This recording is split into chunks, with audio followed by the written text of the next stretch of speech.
бастамас бұрын бір өтініш: егер сізге жабық архивтер, құпия құжаттар және ондаған жылдар бойы жасырылған шындық қызықты болса, видеоға лайк басыңыз. Бұл бізге осы тақырыпқа жауап іздеген көрермендерге видеоны жеткізуге көмектеседі. Жаңа зерттеулерді өткізіп алмау үшін арнаға жазылыңыз және міндетті түрде пікір қалдырыңыз. Сіз бұл оқиға туралы не ойлайсыз? Сіздің пікіріңіз біз үшін маңызды. Біз әр пікірді оқимыз. Мәскеу, Горький көшесі, 1949 жылдың 23 мамыры. 16 жастағы Валентина Дроздова мектептен үйге асықпай келе жатты. Ол бұл күн оның тағдырын түбегейлі өзгертетінін әсте білмеді. Үнемі жинақы, аққұба келген, үлкен көкшіл көзді, сымбатты бұл қыз көп ерлердің назарын аударатын. Бірақ ол осы уақытқа дейін тек оқуын және ауру анасын күтуге ғана көңіл бөлетін еді. Қара түсті ЗИС-110 көлігі тротуар жиегімен баяу жылжып келе жатты. Өлде Энкфорд формасындағы шопыр. Артқы орындықта қалың қара костюм мен алтын пенсне таққан 50 жастағы ер адам отыр. Бұл Лаврентий Павлович Берия, бүкіл елде Сталиннен кейінгі ең қатыгез, ең құдіретті адам, КСР ішкі істер министрі. Ол тротуар бойымен келе жатқан мектеп оқушысына үңіле қадала қарап отырды. Тоқта, деді ол құрғақ бұйрықпен. Көлік тоқтады. Берия терезені төмен түсіріп, қызға ұзақ қарады. Валентина көлікке назар аудармай, үйіне қарай жүре берді. Министрдің көзінде бір аңғырт отты жалындағандай болды. Голливудтан келген актрисаларда халық жауының жесірлері де осы отты көрді. Сұлу, деп баяу күбірледі Берия. Өте сұлу және жас. Саркисов не істеу керектігін біледі. Валентина қара көлікті көргенін ұмытты, ал көлік оны ұмытқан жоқ. Келесі күні 24 мамырда Дроздовтардың есігін қоңыраудың шырлы соқты. Таза костюм киген 40 жас шамасындағы сымбатты ер адам табалдырықта тұрды. Сәлеметсіз бе? Менің атым Рафаэль Семенович Саркисов. Өте ықпалды адамның көмекшісімін. Валямен сөйлессек болар ма еді? Анасы Мария Ивановна шошып кетті.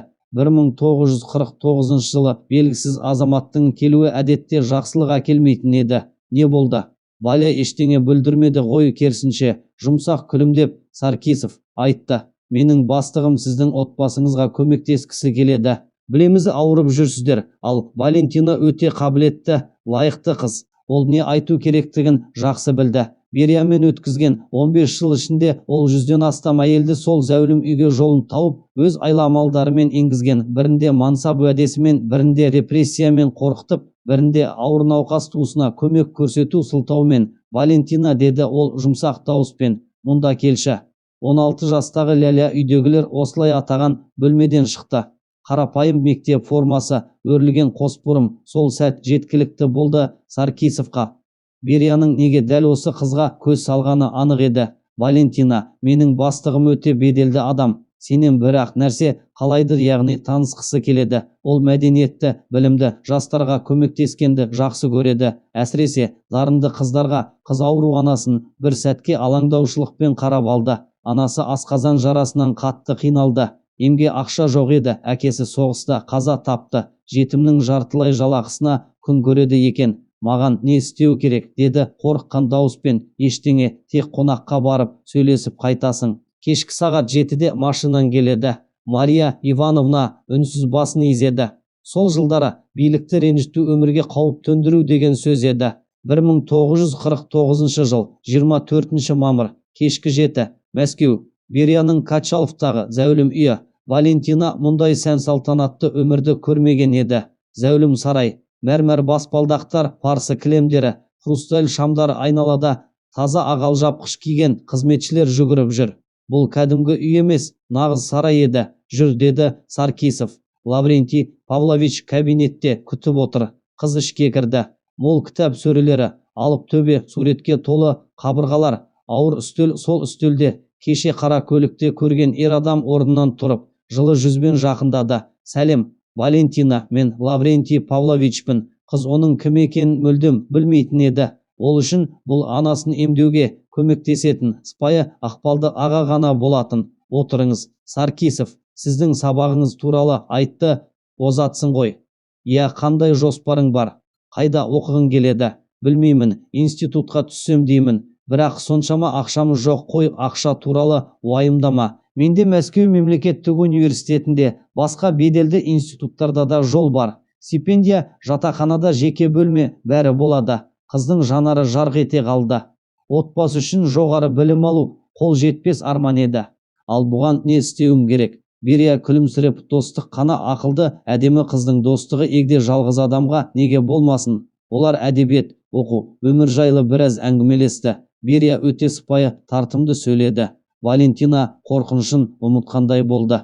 Бірақ кенет бәрі өзгерді. Палечка, деді ол бір кезде. Уақыт кеш болды. Мамаң алаңдайды. Үйге қайтар алдында саған бір қызық нәрсе көрсетемін. Менің жатын бөлмеме өтейік. Сол сәттен бастап қорқыныш қайтадан күшейе түсті. Алып төсек бар, үлкен бөлме. Есік жабылды. Кілт айналдырылған дыбыс. Аға, не істеп жатырсыз деген қыздың дауысы дірілдеп шықты. Қорықпа, балапан, ерлердің әйелдерді қалай жақсы көретінін көрсетемін. Саған да ұнайды. Одан кейін болғанын Валя өмір бойы ұмыта алмады. Ол ең сұмдық, ең қаралы түннің басы еді. Ештеме болмады ғой, деді Берия жылап отырған қызға. Сенен гөрі бағаламайтын бір сотқардың қолына түскенің артық. 3 күн бойы Валентинаны үлкен үйден шығармай қойды. Күндіз Саркисов күзетті. Түнде Берия келді әр түн сайын. 4-ші күні оны үйіне алып кетті. Бірақ бұл бостандық емес еді. Бұл жаңа өмірдің бастауы болатын еді. КСРО-дағы ең қатыгез адамның құпия ғашығы ретіндегі өмір. Мәскеу, Дроздовтар пәтері, 1949 жыл, 27 мамыр. Валя, деді анасы Мария Ивановна, арықтап бірнеше жасқа қартайған қызына қарап жылап. Саған не болды? Ештеңе, мама, жай шаршадым, деді Валентина. Мария Ивановна бұған сенбеді. Бірақ келесі күні олардың үйіне Кремль ауруханасынан дәрігер келіп, оған арналған дәрі-дәрмектерді тапсырып, артық сұрақ қоймауды қатаң ескертті. Кешке Саркисов тағы келді. Валентина, Лаврентий Павлович сағынды, келуіңді өтінеді. Мен барғым келмейді. Ой, қымбаттым, ол сондай мейірімді ғой, анаңызға көмектесіп жатыр. Саған да сыйлықтар әкелді, көйлектер, аяқ киімдер. Ал институтты да ұмытқан жоқ, құжаттар дайындалып жатыр. Валентина басқа таңдау жоқ екенін түсінді. Яғни ол бұл қатынасты жалғастырады. Әйтпесе анасы қажетті емсіз өледі. Ал өзі алғыс айтуды білмейтін адам ретінде ұсталып қалуы әбден мүмкін еді. Осылайша КСРО ішкі істер министрі мен Мәскеу мектебінің оқушысы арасындағы 4 жылға созылған байланыс басталды. Мәскеу, Берияның зәулім үйі. 1949 жыл. Қыркүйек айында күзге таман Валентина қарапайым 7-ші сынып оқушысынан сәнді жас әйелге айналды. Берия сыйлықтан аянбады. Қымбат көйлектер, француз косметикасы, швейцар сағаттары, әшекейлер. Ол Мәскеудің ең мықты мектебінде оқыды. Француз және неміс тілінен жеке мұғалімдер келді. Лялечка, деді Берия кешкі ас кезінде оған жылы жымиып, сен күннен күнге гүлденіп келе жатырсың, нағыз леди болдың. Рахмет, Лаврентий Павлович. Жарты жыл ішінде Валя қорқыныш пен жиіркенішті жасыруды үйренді. Күліп, әңгіме айтып, 50 жастағы ғашығының жанында өзін жайлы сезінетіндей кейіп танытуды үйренді. Тірі қалудың жалғыз жолы сол болды. Білесің бе, деп жалғастырды Берия. Мен біздің болашағымыз туралы ойладым. Мектепті бітіресің, институтқа түсесің, содан кейін мүмкін біз үйленеміз. Валентина селт етті. Берияға тұрмысқа шығу қалыпты өмірге деген соңғы үміттің жойылуы болатын. Бірақ сіздің Нина әйеліңіз бар ғой, ештеңе емес, деді Берия қолын сілтеп. Ол Тбилисиде өз тіршілігімен өмір сүріп жатыр.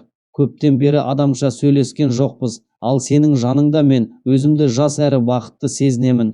Бірақ ол ең бастысын айтпады. Нина Гегечкори күйеуінің Валяға және басқа әйелдерге барғанын жақсы біледі, бірақ үндемейді. Өйткені шу шығарудың өзіне тым қымбатқа түсетінін түсінеді. 1949 жылдың қысы 1950 жылдың басы салыстырмалы тыныштық кезең болды. Күндіз қарапайым Мәскеу оқушысы. Кешке Сталиннен кейін екінші ықпалды адамның құпия ғашығы ретінде өмір сүреді. Бірақ 1950 жылдың ақпанында болған оқиға оның тағдырын Бериямен мүлдем байланыстырып тастады. Мәскеу Кремль ауруханасы 1950 жыл 23 ақпан. Құттықтаймын, деді дәрігер 17 жастағы Валентинаға.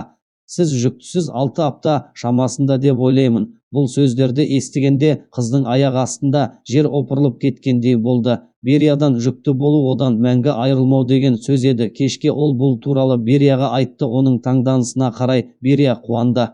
Лялечка, бұл керемет, бізде бала болады. Ал адамдар не дейді? Әйелің ше? Ешкім ештеңе демейді. Сен бөлек дачада тұрасың. Балаға ең жақсы жағдай жасаймыз. Бәрі жақсы болады.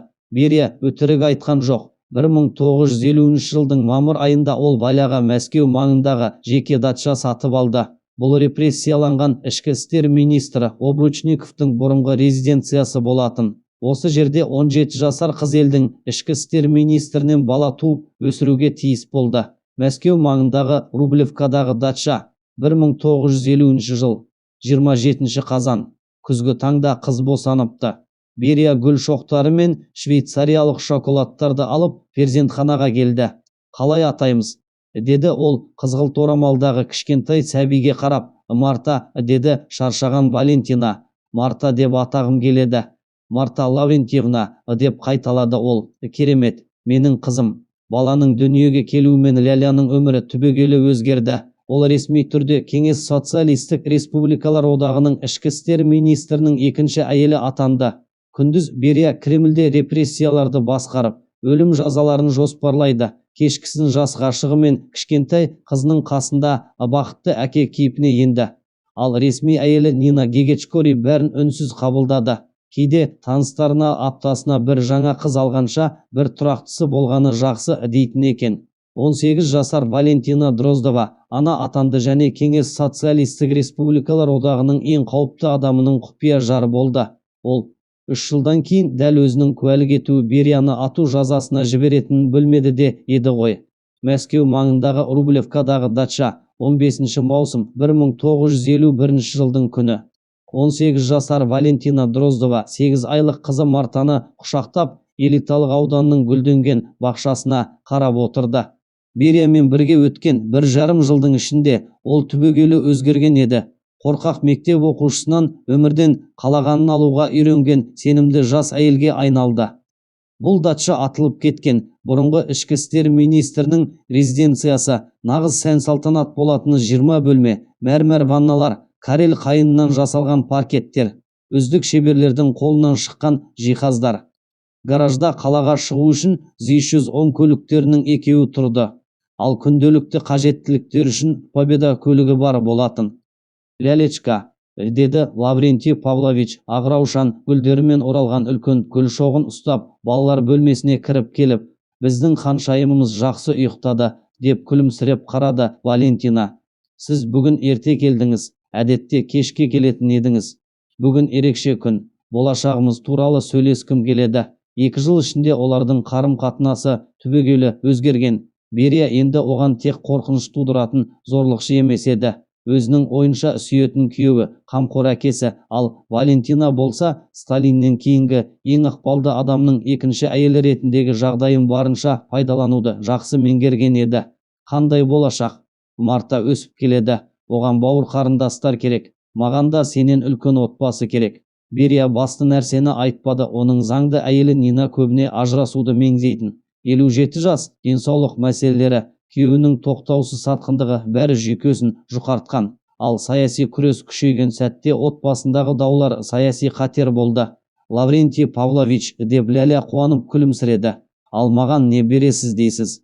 2 жыл ішінде жоғары қоғамда өмір сүру оны саудаласуға үйретті. Енді ол өзінің жастығы мен сұлулығы өте қымбат тауар екенін түсінді. Не қалайсың? Мәскеу орталығынан менің атымдағы пәтер ресми түрде болады. Жеке жүргізушісі бар көлік болады. Егер сізбен бірдеңе болып кетсе, менің атымдағы банк шоты. Берия мысқылдап күлімсіреді. Қыз тәжірибелі әмпей бола бастаған еді. Шотыңда болады. Тағы ше? Қызымызға үздік білімі жақсы мектептер, институт, шетелдік тағылымдамалар оқып. Ал мен сізге адал әйел боламын. Қанша бала қаласаңыз, сонша табамын. Ешқашан сатпаймын. Соңғы сөздер қорқынышты болды. Себебі 2 жылдан кейін дәл сол сатқындық Берияны құрту ісіндегі шешуші факторлардың біріне айналады. Мәскеу, Кремль, Сталиннің кабинеті. 1951 жыл 20 тамыз жолдас Сталин деп сақтықпен бастады әңгімесін орталық комитеттің хатшысы Георгий Маленков. Жолдас Берияның орынсыз мінез-құлқы жөнінде ақпарат түсіп жатыр. 72 жастағы диктатор құжаттардан басын көтерді. Соңғы жылдары ол ең жақын серіктерінде опасыздықтан күдіктенетін болған. Қандай мінез-құлқы? Жеке сипаттағы жастар қызды бағып отыр. 2 отбасын қатар ұстайды. Мемлекеттік қаражатты жеке қажетіне жұмсайды. Толығырақ Маленков папкадан суреттер шығарды. Берия жас сары қыз және қолындағы сәбимен Подмосковьедегі дачада. Валентина Дроздова 19 жаста 2 жылдан астам Бериямен бірге тұрады. Одан қыз тапқан. Мемлекет есебінен қамтамасыз етіледі. Сталин суреттерді ұзақ зерттеді. Ал әйелі ше? Нина Гегечкори біледі, шыдап жүр, кейде айқай шығарады. Түсінікті. Ал Берия біздің хабардар екенімізді біле ме? Әзірге жоқ. Сталин үнсіз қалды. Басшыларының жеке өмірі оған бәрібір еді, қызметке кедергі келтірмесе болды. Бірақ ел басшылығы арасындағы жанжал жаулар үшін тамаша қару. Өз өмірін қалай өткізсе де бақылауда болсын. Сол қызға жасырын бақылау орнатындар кім келеді, кіммен сөйлеседі, не дейді? Толық есеп әкеліңдер. Осылайша отбасы операциясы басталды. Министрдің екінші жарына жасырын бақылау құрылды және осы бақылау 1,5 жылдан кейін Сталинге Берияға қарсы компромат беріп отырды. Мәскеу-Прага рестораны 1951 жыл. 3 қазан Валентина Мәскеудегі ең беделді мейрамханада 19 жасын атап өтіп жатты. Үстел басында елдегі ең ықпалды адамдар, министр орынбасарлары, генералдар, әрі зауыт директорлары отырды. Олардың бәрі жас мерейтой иесіне жағынып, оның денсаулығына тост айтумен жарысты. Біздің керемет ләлямыз үшін, деп тост көтерді ішкі істер министрінің орынбасары Иван Серов. Оның сұлулығы, ақылы және жолдас Берияға адалдығы үшін, ләля үшін, деп хормен жауап берді қонақтар. Сол жерде жас ақын Евгений Евтушенко да бар еді, оны бір әдебиет шенеунігі ертіп келген. 20 жастағы Литинститут студенті Сталиндік элитаның өміріне таңырқай қарап отырды. Ал жолдас Берия қайда? Деп сұрады ол қасындағы адамнан. Тыныш, деп ол қорқып сыбырлады. Артық сұрақ қойма, Лаврентий Павлович мемлекеттік істермен айналысуда. Шын мәнінде сол күні Берия Тбилисиде болатын. Заңды әйелі Нинамен тағы бір отбасылық жанжал реттеуде болған. Әйелі соңғы кезде күйеуінің Мәскеудегі көңілдесі туралы Сталинге бәрін айтып қоямын деп жиі қорқытатын. Бірақ Валентина қамқоршысының жоқтығына мүлдем қиналмаған болатын. 2 жыл ішінде ол өз бетінше басқаруға үйренген және кез келген мүмкіндікті пайдалануға дағдыланған болатын. Жолдастар, деді ол шампан бокалын көтеріп, құттықтауларыңызға рахмет, естеріңізде болсын, кім ләлямен дос болса, сол Лаврентий Павловичпен дос. Бұл сөз Мәскеу билік дәліздерінде қанатты сөздерге айналды. Ләлямен дос болу ішкі істер министріне тікелей жол ашу деген сөз болатын.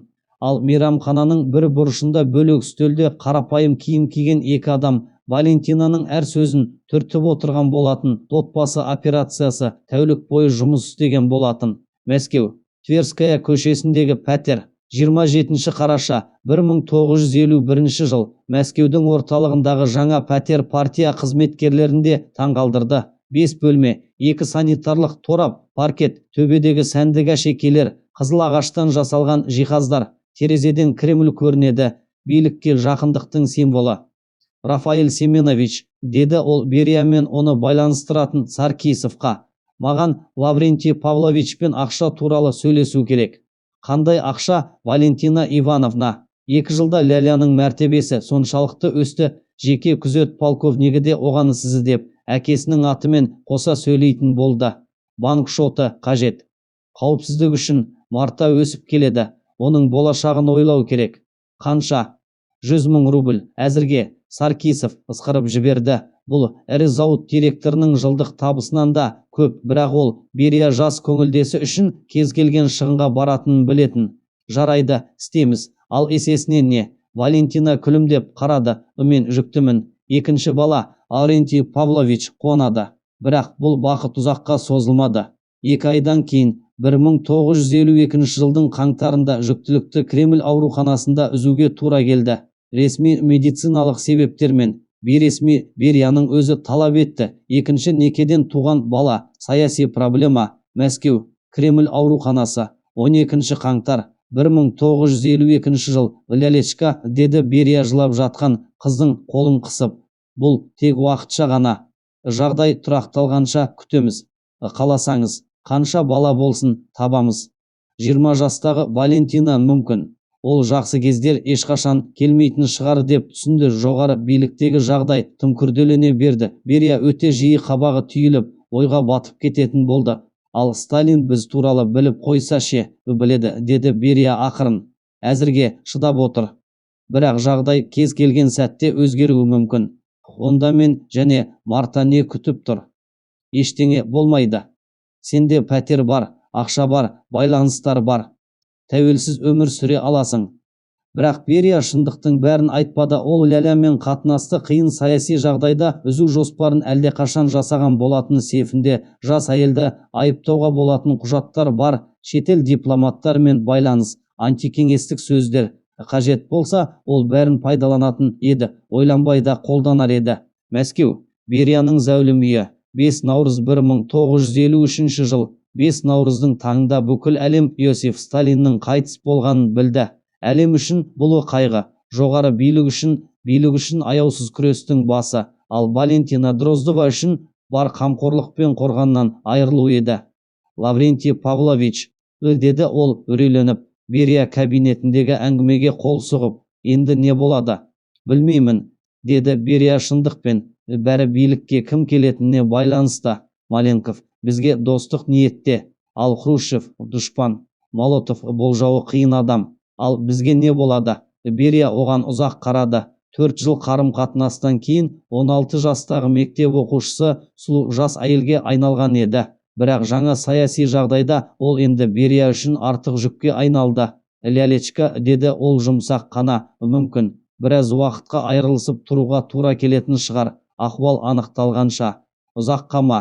Білмеймін, бәлкім мәңгіге. Валентина түсінді. Құдіретті сүйіктісінің қамқорлығындағы бейқам өмір аяқталды. Енді өзіне де қызына да өзі қамқор болуы керек еді. Ол үшін өміріндегі ең ауыр шешім қабылдауға тиіс болды. Бұл шешім оны құрбандықтан 4 жыл бойы өзінің тағдырын шешкен адамға қарсы басты айыптаушыға айналдырады. Мәскеу.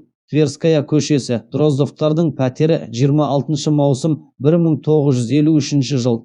Таңертең шыққан Правда сенсациялық жаңалық әкелді. КСРО-ның бұрынғы ішкі істер министрі Лаврентий Павлович Берия халық жауы және шетелдік барлаудың агенті ретінде қамауға алынған. Валентина мақаланы қолы дірілдеп оқыды. Берияның қамауы оның қорғалған өмірінің аяқталғанын білдірді. Енді бұрынғы министрдің жаулары оның жақтастарына да шабуыл жасау мүмкін. Имам, деді ол Мария Ивановнаға, бізге қашу керек. Қалай? Прокуратураға арыз жазамын. Берия мені зорлағанын, мен қылмысқа қатысушы емес, құрбан болғанымды дәлелдеймін. Бірақ сен 4 жыл оның жанында өз еркіңмен болдың ғой, басқа амал болды ма? Ол зорлағаннан кейін қарсыласу пайдасыз болды.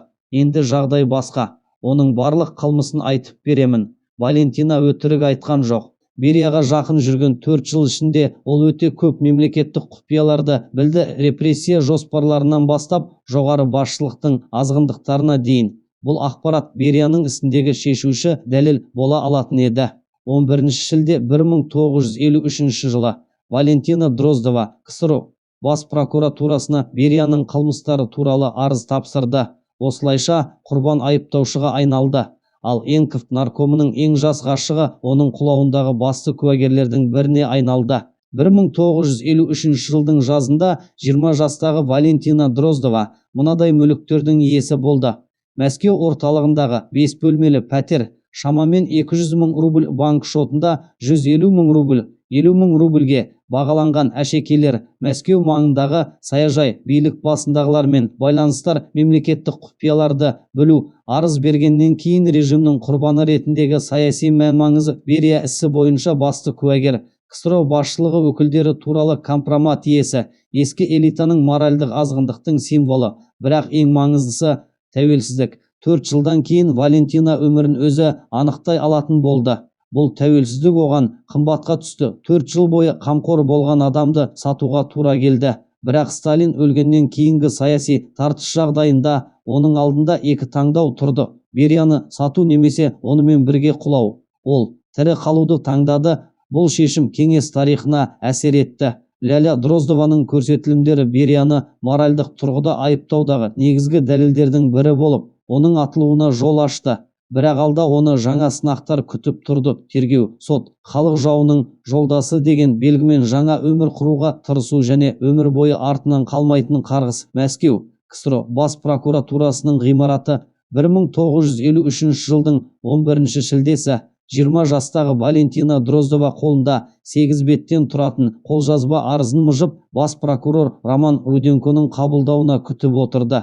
Терезе сыртында жазғы жаңбыр жауып тұр, ал оның жан дүниесінде нағыз дауыл соғып жатқан. Қорқыныш, жек көру, кек алу құштарлығы және соңғы үміті. Берия қамауға алынғалы 2 апта өткен болатын. Осы уақыт ішінде Валентина пәтерде абдырап жүрді. Бір жағынан 4 жыл бойы қорғалған өмір, екінші жағынан бұл байланыс үшін ол жазалануы мүмкін еді. Азаматша Дроздова деп шақырды хатшы. Жолдас Руденко қабылдайды. Кең кабинет салтанатты әрі суық еді. Үстел артында 50 жастағы Роман Андреевич Руденко. Жақында дәл осы адам Берияға қарсы басты айыптаушыға айналады. Отырыңыз, азаматша Дроздова. Өтінішіңізді мұқият зерттедік. Айыптар өте ауыр. Жолдас прокуроры, деді Валентина дірілдеп. Мен бәрін ант беріп айтуға дайынмын. Сіз қандай жауапкершілікті мойныңызға алып отырғаныңызды түсінесіз бе? Лаврентий Павлович кәдімгі адам емес. Бұл политбюро мүшесі, Сталиннің серігі. Түсінемін, бірақ мен бұдан әрі үнсіз жүре алмаймын. Ол 4 жыл бойы менің өмірімді билеп төстеді және жойды да ғой. Мені баладан өз меншігіне айналдырды ғой. Енді оны қамауға алған кезде жұрт мені де қылмыскер деп санайтын болады. Руденко оған ұзақ қарады. Ол әдемі, сәнді киінген және жапа шеккен адамға ұқсамайтын, бірақ оның дауысында шынайы ауырсыну мен шарасыздық сезілді. Жарайды, бірақ біліңіз, егер жалғандық анықталса, жазаңыз өте қатал болады. Мен өтірік айтпаймын, дәлелдеуге дайынмын. Осылайша Кеңес социалистік республикалар одағы тарихындағы ең даулы жыныстық зорлық ісі басталды. Бұл іс Берияны моральдық тұрғыда атуға негіз болды. Мәскеу Лефортово түрмесі 15 шілде 1953 жыл. Лаврентий Павлович Берия нөмір 7 жалғыз камерада айыптау қорытындысын оқып отырды. Мемлекетке опасыздық, шетел барлауына жұмыс істеу, кеңеске қарсы әрекет, саяси айыптардың кәдімгі тізбегі. Бірақ соңғы тармақ оны да есеңгіретті. Тергеушілер Лаврентий Берияны кәмелетке толмаған Валентина Дроздованы зорлап, онымен ұзақ уақыт бірге тұруға мәжбүрлеген деп айыптады. Ляля, деді Берия күбірлеп, қол сатқаны ма? Кешке оған тергеуші полковник Камаров келді. Азаматша Дроздованың айғақтары жөнінде не дейсіз? Бұл жалған, деді Берия. Біз 4 жыл бірге тұрдық, бала да бар. Ол 16 жасында келді, бірақ зорлық болған жоқ, мен оны жақсы көрдім. Тергеуші Валентинаның жазылған айғақтарын оқыды. Онда ол Берия алғаш рет күшпен зорлап, 3 күн үйден шығармағанын жазыпты. Берия бұған сенбей, ол өтірік айтып тұр. 4 жыл бақытты өмір сүрдік деп айқайлады. Алайда оның серігі Саркисов та қарсы куәлік берді. Ол да Берияның жас қыздарды үйге шақырып жүргенін мойындады. Тергеушілер Берияның үйін аралап, дәлелдер жинады. Валентина бөлмелерді көрсетіп, болған жағдайларды айтып берді. Алғашқы жарты жыл ол мені күнде шақыратын, кейін де жиі. Бәрі оның талабымен жүрді. Қызым дүниеге келгенде де ол бақытты болды, бірақ мен үшін бәрі ойын ғана еді, деді ол. Бұл айғақтар Берияға қарсы ең басты дәлелдерге айналды. 1953 жылы 3 тамызда Лефортов түрмесінде беттестіру өтті. Берия сұр түрме киімінде әлсіз күйде отырды. Лялечка, 4 жыл бақытты өмір сүрдік қой, деді ол. Мен сіздің тұтқыныңыз болдым, деп жауап берді Валентина. Сіз билігіңізді пайдаланып, мені де, отбасымды да қорқыттыңыз. Бұл сөздер айыптау қорытындысына маңызды тармақ болып енгізілді. 1953 жылы 23 желтоқсанда құпия сот өтті. Сотта Валентина былай деді: менің балалық шағымды тартып алды. Қарапайым қыз ретінде кім сенер еді? Прокурор, сіз не талап етесіз? Сотталған адамның барлық қылмысы үшін әділ жазаны. Сот шешімі ату жазасы. Сол күні Берия атылды. Соңғы сөзі: қош бол, Лялечка 1954 жылы 1 қаңтарда Валентина 21 жасында анасымен және 3 жасар қызымен жаңа жылды қарсы алды. Ресми түрде ол жәбірленуші, бірақ бейресми халық жауының ғашығы деген қара таңба оның өмірі бойы артынан ерген болатын. Ол Бериямен байланысты барлық нәрсе өмір бойы көтеретін ауыр жүкті түсінді. Айтуынша, бұл қарғыс кейін оның өміріндегі барлық ер адамдарға әсер еткен болатын. Оны қара жесірдің қарғысы деп атаған болатын. Кеңес тарихында алғаш рет жоғары партия басшыларының бірі ресми түрде жыныстық қылмыстар жасады деп айыпталды. Дроздованың айғақтары қызметті теріс пайдалану туралы кейінгі істерге алғашқы үлгі болды. Бұл ісі елдегі ең ықпалды адамдарда жазадан қашпайтынын көрсетті. Саяси маңыз: Берияның атылуы Хрущевке билік үшін күресте басты қарсыласын жоюға мүмкіндік берді. Оның моральдық азғындығы Сталин кезеңін қаралау үшін пайдаланылды. КСРО батысқа да біз қылмыскерлерді, тіпті жоғарыдағыларды да жазалаймыз деген сигнал жіберді. Валентинаның жеке өміріндегі маңызы: ол құрбаннан басты айыптаушыға айналды. Ресми түрде режим құрбаны болып танылып, өзі мен қызына материалдық қауіпсіздік алды. Бірақ ең бастысы бостандыққа шықты. 4 жыл бойы алғаш рет өзінің өмірін басқару мүмкіндігі туды. Алайда бұл бостандық қауіпті еркіндік болды. Бериямен байланысы оған көрінбейтін таңба қалдырды. Көп ұзамай анық болды, онымен тағдырын байланыстыруға батылы барғандардың өмірі қайғылы аяқталады. Қара жесірдің қарғысы енді басталды. Мәскеу, Тверская көшесі, 1955 жыл, 15 наурыз, 22 жастағы Валентина 5 бөлмелі пәтерінің терезесінен қарап тұр. Берия атылғаннан кейін 1,5 жыл өтсе де, өмір орнына келмеген еді. Ақша бар, үй керемет, таныстары көп, бірақ бақыт жоқ. 4 жастағы қызы Марта парсы кілемінің үстінде ойнап отыр. Қымбат қуыршақтарының бәрі әкесінің сыйлығы. Қыз жиі сұрайтын сұрақ: мама, папа қайда? Валентина жауап бере алмайтын еді. Баласына әкесінің халық жауы болғанын қалай түсіндіруге болады? Үй қызметкері Мария Петровна кіріп, сізге режиссер Сергей Герасимов келді деді. Герасимов «Жас гвардия» және «Партизан ұшқыны» фильмдерінің атақты режиссері. Ол неге келген екен? Берияның бұрынғы ғашылынан не қажет? Оны қонақ бөлмеге шақыр, деді Валентина. 48 жастағы Герасимов сымбатты, мәдениетті, интеллигент адам. Ол Валентинаның қолын сыпайы түрде сүйіп, сіздің сұлулығыңызға тәнтімін, фотосуреттеріңіз шын көріністің оннан бірін де көрсетпейді, деді. Рахмет, бірақ келудегі негізгі мақсатыңыз? Жаңа фильм түсіріп жатырмын. Атнық доны, сізге Аксинья өлі сай келеді. Сұлулық, құштарлық, ауыр тағдыр бәрі бар. Валентина таң қалды. Актерлік білімі мен тәжірибесі жоқ. Неге атақты режиссер оны таңдап отыр? Сіз актриса болмасаңыз да, деді ол. Шындық сізде, сіз трагедияны басыңыздан өткердіңіз. Өмірдің өзі сізге рөл үйреткен. Ұсыныс өте тартымды еді.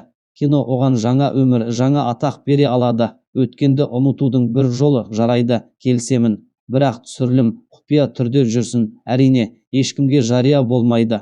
Осылайша Валентинаның өмірінде екінші тарау басталды. Бірақ бұл тарауда қайғыға толы еді. Подмосковье, Мосфильмі, 1955 жылдың мамыры. Тынық доны киносы құпия түсірілді. Герасимов оның өткеніне қатысты сұрақ көп болмау үшін осылай жасады. Валентина таңғаларлықтай табиғи актриса болып шықты. Аксиньяның жан күйзелісі оның өзінің күйі еді. Герасимов жиі айтатыны: сен ойнап тұрған жоқсың, сен шынайы өмір сүріп тұрсың. 3 ай ішінде режиссер мен актриса бір-біріне ғашық болып қалды. Герасимов әйелі актриса Тамара Макаровадан ажырасып, Валентинаға үйленбек болды. Мен сені сүйемін, деді ол. Валентина да бақытқа сенгісі келді. Бірақ жүрегінде үрей бар, оның қасында болған ерлерді бақыт күтіп тұрмайтын. Менің өткенім сізге зиян тигізуі мүмкін, маған бәрібір, махаббат бәрінен жоғары. 27 тамыз 1955 жыл. Ол ресми түрде ажырасуға құжат тапсырды. 10 қыркүйекте Валентинаға үйленуге өтініш берді. Үйлену тойында барлығы бақытты көрінді. Ешкім білмеді. Бұл неке тек 7 айға созылып, бәрі қайғылы аяқталады. Мосфильм киностудиясы, 1956 жыл, 15 наурыз. Жолдас Герасимов, деп жүгіріп келді студия директоры Иван Прев. Алаңдаулы дауыспен: жаңа фильміңізге қатысты мәселе туындады. Қандай мәселе? Мәдениет министрлігі Тнхдонды қайта монтаждауды талап етуде. Әйеліңіздің қатысқан көріністерін алып тастау керек. Неге? Өйткені оның кім екені белгілі болды. Ол Берия деген халық жауының бұрынғы ғашығы. Мұндай әйел кеңестік фильмде жағымды кейіпкерді ойнай алмайды. Герасимовтың түсі бозарып кетті. Ол әйелінің өткенін білетін, бірақ сол құпия болып қалады деп үміттенген еді. Үміті ақталмады.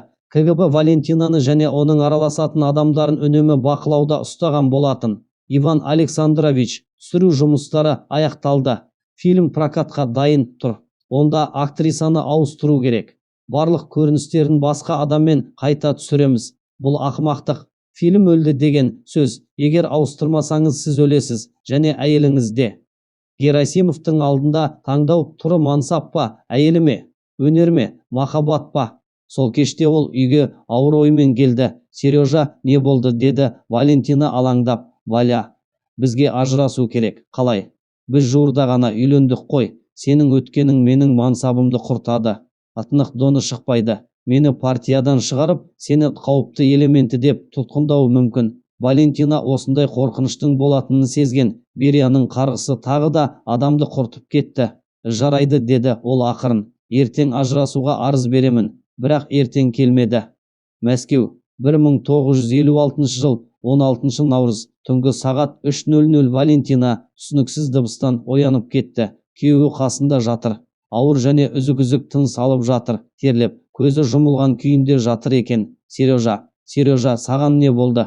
Жауап жоқ, тынысы баяулап бара жатыр екен. Валентина дереу жедел жәрдем шақырды. Бірақ дәрігерлер келгенше бәрі бітті. 50 жастағы Сергей Герасимов қайтыс болды. Ресми диагноз жедел жүрек жеткіліксіздігі. Бейресми белгісіз умен улануы. Туыстары сараптама жасатудан бас тартты. Марқұмның анасы мен әпкесі ашуға булығып, бұл қарғыс атқан әйел біздің Сережаны өлтірді. Үйге қарғыс алып келді деп айқайлады. Валентина үндемеді. Ол да күйеуінің өлімі оның өткеніне байланысты екенін сезді. Бәрі тым дер кезінде, тым күдікті еді. Осыдан бір апта өткен соң оған КГБ майоры Владимир Николаев келді. Сізбен күйеуіңіздің өлімі жөнінде сөйлесу керек. Бірақ ол жүректен қайтыс болды ғой мүмкін. Ал мүмкін уланған. Сараптама қаннан белгісіз химиялық зат тапты. Яғни мені күдіктенесіздер ме?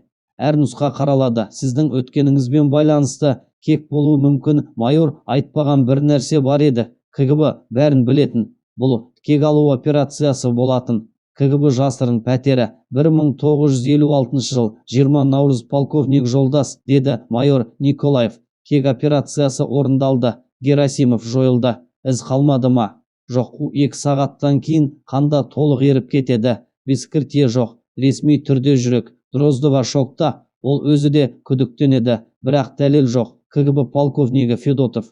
Бұрын Берияның қол астында істегені керемет. Білсіні сатқындық кешірілмейді. Енді оның соңын үздіксіз бақылаңдар, көрейік. Тағы кім батылы жетіп, оған жақындайды. Осылайша Валентина Дроздоваға қарсы жасырын операция басталды. Оны қара жесірге айналдырған операция. Онымен бірге болған әрбір ер адам өлімге үкім.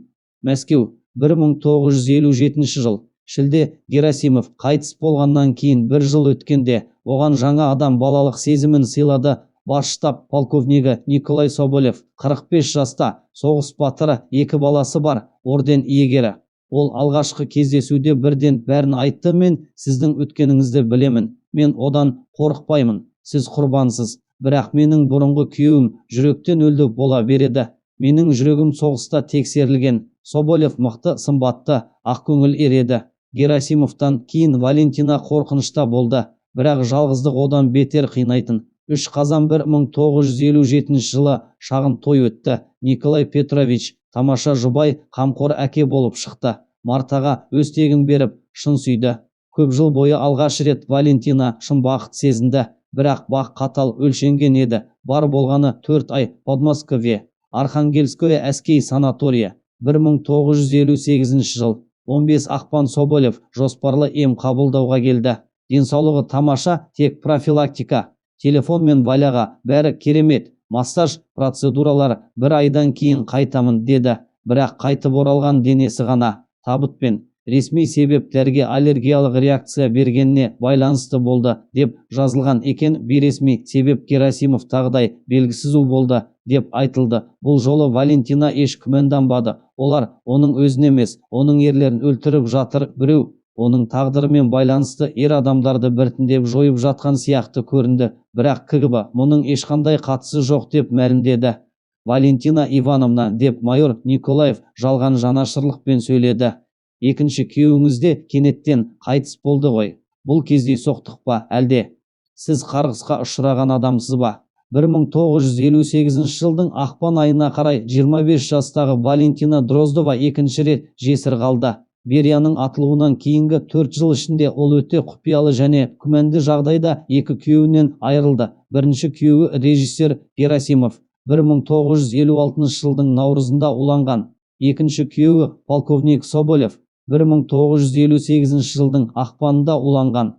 Мұның бәрі жай ғана сәйкестік деп айту мүмкін емес еді. КГБ оған қарсы жасырын соғыс жүргізіп, Лаврентий Берияны сатқан үшін кек алғысы келді. Олардың есептеулері қарапайым болды.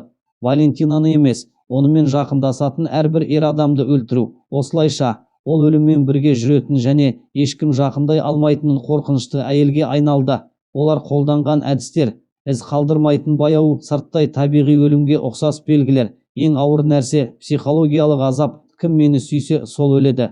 Алда оны тағы бір сынақ күтіп тұрды. Үшінші неке, үшінші қайғы және КСРО-ның қара жесіріне айналу. Мәскеу, Тверская көшесіндегі пәтер. 1958 жылдың 23 ақпаны 25 жастағы Валентина екінші күйеуінің табытының қасында тұрды.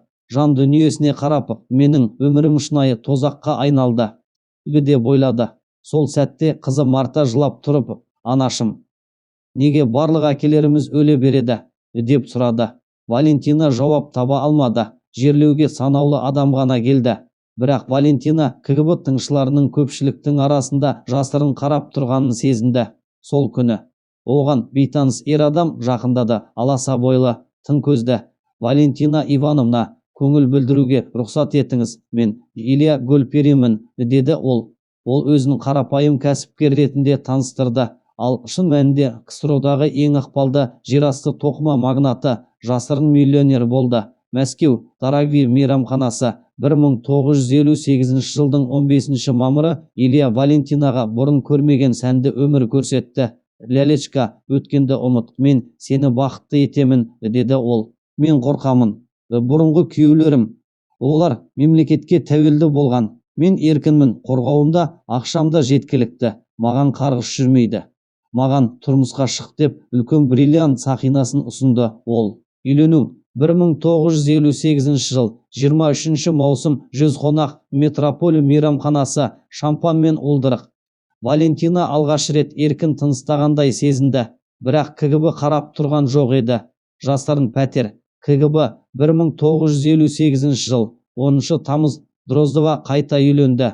Бұл жолы жерасты миллиардерінің жар болып, жоспарды бастаймыз. Бірақ бұл жолы қолданбаймыз. Экономикалық қылмыс. Әрі қарай жағдайға байланысты. Олар ең ауыр соққыға дайындалды. Лефортов түрмесі 1959-1962 жылдар. Илья 3 жыл азап шекті. Ақырында оның әлсіз жері әйеліне деген махаббаты болды. Толық мойындасаң, Валентинаға аптасына бір рет қоңырау шалуға рұқсат береміз. Келістім. Нәтижесінде барлық жасырын цехтар ашылды. Гольперин өте қауіпті қылмыскер ретінде атылды. Өлім күні 1962 жыл 27 қараша Мәскеу, Тверская. 1962 жыл 1 желтоқсан Валентина ресми хат алды. Үкім орындалды. Ол көзінің жасын сүртіп, мен шынымен қарғыс атқан адамын. Мені сүйгендердің бәрі өледі. 3 балада әкелерінен айырылған жетімдер. Сол күні майор Николаев келді. Енді ешқашан үйленбе. Балаларыңды ойла. Бұл ескерту. КГБ оны ресми түрде қолы тимейтін әйел деп жариялады. Ал онымен бірге болған ер адамдар өлімге кесілгендері болды. 1970-1990 жылдар аралығында ол жалғыз өмір сүрді. Бірнеше рет махаббатқа қадам басты, бірақ бәрі трагедиямен аяқталды. Мысалы, сценарист Борис Саков ЗАГСқа құжат тапсырған күні асқазан рагы анықталды. Жарты жылдан кейін қайтыс болды. 1980 жылдар Мәскеу мемлекеттік университетінің профессоры Михаил Петровпен қарым-қатынас, алайда күтпеген автокөлік апаты бұл бақыттан да айырды. 1990 жылдары эмиграцияланған құрбысының қасына ақш-қа көшпек болды, бірақ неге екені белгісіз, оған виза берілмеді. Көп өтпей сол құрбысы Нью-Йоркте қарақшылық шабуыл кезінде қаза тапты. Сол кезде Валентина анық түсінді, бұл қарғыстан ешқайда қашып құтылмаймыны. Оның ойынша КГБ-ның қолы ұзын, жады да мықты еді. Мәскеу Боткин ауруханасы 2014 жылдың 20 наурызы 81 жастағы Валентина Дроздова онкология бөлімінде жатты. Ол бәрін түсінді. Ажал жақын. Бауырдың соңғы сатыдағы рагы. Үміт жоқ. Қасында 64 жастағы Марта одан безбеген жалғыз қызы отырды. Қалайсың, ана, жақында өлемін, деді Валентина байыппен. Білесің бе, ең қызығы, қорықпаймын, ақыры бітеді бәрі. Не бітеді? Қарғыс. 65 жыл бойы мен қарғыс атқан адам болдым. Кімді сүйсем, сол өлетін. Енді босаймыны Марта анасын түсінген жоқ. Қандай қарғыс? Ресми деректерге сенсек, оның ер азаматтарының барлығы не табиғи түрде өлген, не қылмыс үшін заңды түрде жазаланған. КГБ қастандықтары дәлелденбеген. Бірақ Валентина ақиқатты білді. Оны өмір бойы кек алу құралы ретінде пайдаланған еді. Бастапқыда Берияға қарсы, кейін оған жақындаған барлық адамдарға қарсы. Ол өзін тірі қарғыс, барлық сүйгенін жұтып бітіретін қара жесір деп санады. Ана, бір нәрсеге өкінесің бе, деді Марта жай сұрап. Берияға қарсы куәлік бергеніме, егер үндемесем, бәрі басқаша болар ма еді, бірақ ол сені зорлаған ғой. Иә, бірақ кейін 4 жыл өз еркіммен бірге тұрдым, бала тудым, бақытқа да жақын болдым, ал мен оны өз пайдама сатып кеттім, сол үшін жазаландым. Валентина Дроздова 2014 жылдың 27 наурызында таңертеңгі сағат 4:40-та көз жұмды. Соңғы сөзі: кешір мені, Лауруша. Жерлеу қарапайым болды, тек балалары мен бірнеше немерелері ғана келді. Тасқа Дроздова Валентина Ивановна 1933 жыл сүйген және азап шеккен деп жазылған. Валентина Дроздованың өмірі бір адамның сатқындығы бүкіл тағдырды қалай жоя алатынының дәлелі. 16 жастағы қыз өмір бойы еркектерді еріксіз құрбан еткен қара жесірге айналды.